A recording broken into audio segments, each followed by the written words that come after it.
guys, it's Marvy of MarvyTV, and today we're talking about thoughts he changed. For me, his nature and my relationship with him. I was born and raised in the church, you could say, but I also knew what it was to have a relationship with God, and I also knew what it was to step out on that relationship with God. I did that for about 6 years, where I pretty much was just living for myself, and my understanding of God was that He was all around us, that He created the universe, and that all things were in God. And yes, He must exist. I didn't really want anything to do with that personal relationship with God because I felt like it was just going to be, judgmental, and the people of God were judgmental, so I wanted nothing to do with them.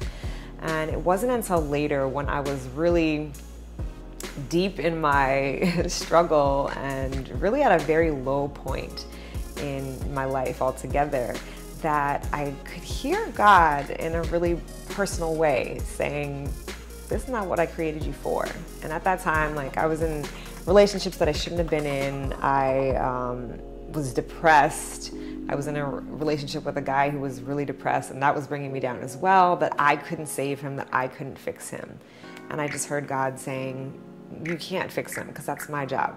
You can't fix yourself because that's my job." And me finally coming to the place of, so now what? If this is your job, what do you do and what's my responsibility in it?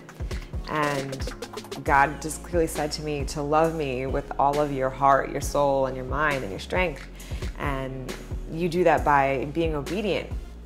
So I had to put a lot of myself aside in order to do that.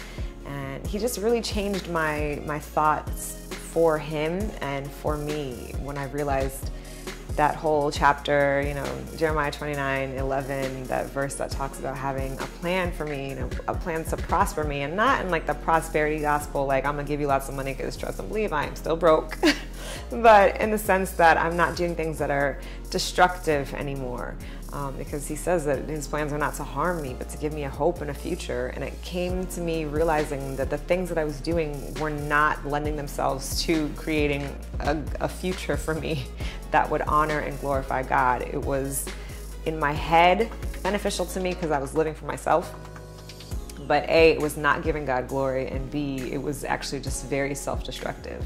So He changed my thoughts about myself, and now I'm at a place where I can love myself because I know that God loves me and wants the best for me, and I can then in turn understand what it is to love Him because He first loved me.